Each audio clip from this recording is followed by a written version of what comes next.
सध्याच्या घडीची मित्रांनो सगळ्यात मोठी बातमी नवी दिल्लीतून येत आहे. केंद्रातून देशाच्या राजधानीतून या आलेल्या बातमीकडे दुर्लक्ष करणं खूपच अवघड जाईल. मित्रांनो, एकनाथ शिंदे अखेर लटकले. एकनाथ शिंदेचे 55 आमदार आणि 13 खासदार थेट मित्रांनो भाजपच्या गोटात. राज्याच्या राजकारणामध्ये सगळ्यात मोठा नवा राजकीय भूकंप महाराष्ट्रात. नेमकं मित्रांनो पडद्याच्या पाठीमागे काय घडू लागलंय आणि राज्याच्या राजकारणामध्ये नेमकं यासाठी काय चाललंय, सविस्तरपणे अपडेट जाणून घेऊया. महाराष्ट्रात उद्धव ठाकरे यांच्या शिवसेनेचा हा नवा अध्याय. एकनाथ शिंदे पुन्हा महाराष्ट्राचे मुख्यमंत्री होणार असं एकनाथ शिंदेचे बरेच मंत्री आमदार वारंवार आपल्या बाता मारत असतात. एकनाथ शिंदेंना पुन्हा मुख्यमंत्री करावं यासाठी शिंदे सेनेने जोरदार तयारी देखील केल्याचं माहीत पडतंय. मित्रांनो, वारंवार आपण बघत आलो आहोत की एकनाथ शिंदे यांनी दिल्ली दौरे देखील वारंवार स्वरूपामध्ये केले आहेत आणि मला पुन्हा एकदा मुख्यमंत्री करावं यासाठी त्यांनी अमित शहा यांच्यासह नरेंद्र मोदी यांची देखील भेट घेतल्याचं आपण पाहिलंय. यावेळेस नरेंद्र मोदी आणि अमित शहा यांनी एकनाथ शिंदेंना NDAमध्ये कायम सोबत राहण्याचा एक विशेष सल्ला दिला आणि एकनाथ शिंदे सोबत राहिले. मात्र मित्रांनो, इकडे एकनाथ शिंदे यांना जर महाराष्ट्राचं मुख्यमंत्री व्हायचं असेल तर त्यांच्या पुढे एक सगळ्यात मोठी अट अमित शहा यांनी घातली आणि त्याच ठिकाणी एकनाथ शिंदेंच्या शिवसेनेचं सगळं राजकारण संपल्यात जमा झाल्याची घोषणा तेव्हाच त्यांच्या काही मंत्र्यांनी आणि राजकीय नेत्यांनी केली होती.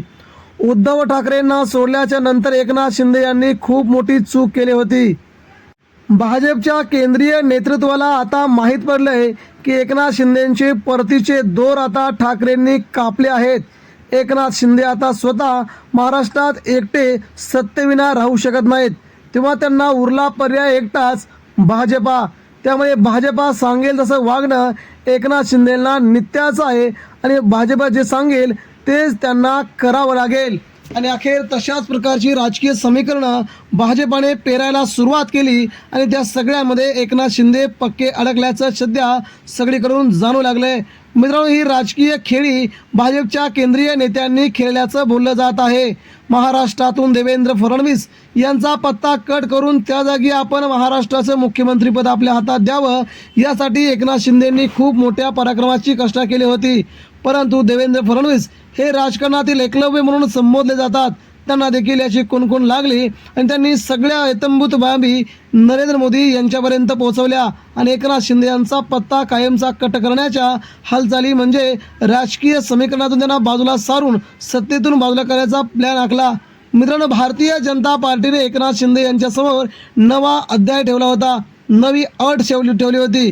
ती म्हणजे तुमचे सगळेच्या सगळे आमदार आणि तुमचे सगळेचे सगळे खासदार जेव्हा आपण भाजपमध्ये विलीन कराल, जेव्हा तुम्ही आमच्या ताब्यात सगळे आमदार खासदार सगळे द्याल आणि तुम्ही स्वतः सगळ्या आमदारांना खासदारांना घेऊन भाजपमध्ये प्रवेश कराल, तेव्हा मात्र आम्ही तुमच्या मागण्या पूर्ण करायला तयार आहोत अशी तंबी अशी अट एकनाथ शिंदेंना केंद्रीय नेत्यांनी घातल्याची सगळ्यात मोठी सूत्रांकडून माहिती मिळते आहे.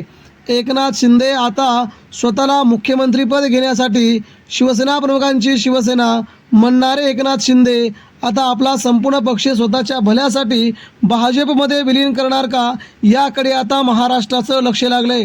तेव्हा एकनाथ शिंदे आता नेमकं काय करतात, स्वतःचं मुख्यमंत्रीपद उपभोगण्यासाठी ठाकरेंची शिवसेना भाजपच्या ओलीस ठेवणार का हे आता येणारा काळ आपल्याला सांगून जाईल. मात्र मित्रांनो, आता एकनाथ शिंदेंची शिवसेना पुढील काही दिवसच राहणार, पुन्हा भाजपात विलीन होणार ही मात्र तेवढीच महत्त्वाची बाब आहे. कारण की एकनाथ शिंदेंना आता सत्तेशिवाय राहणं मुश्किल आहे. सत्तेशिवाय आमदार देखील राहू शकत नाहीत, सत्तेशिवाय मंत्री देखील राहू शकत नाहीत आणि खासदार सत्तेमुळे तिकडे गेलेत.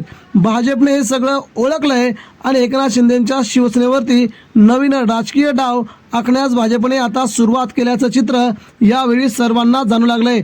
त्यामुळे आगामी काळात एकनाथ शिंदेंची संपूर्ण शिवसेना भाजपमध्ये विलीन झाल्यास कोणालाही नवल वाटणं नको, ही मोठी बातमी.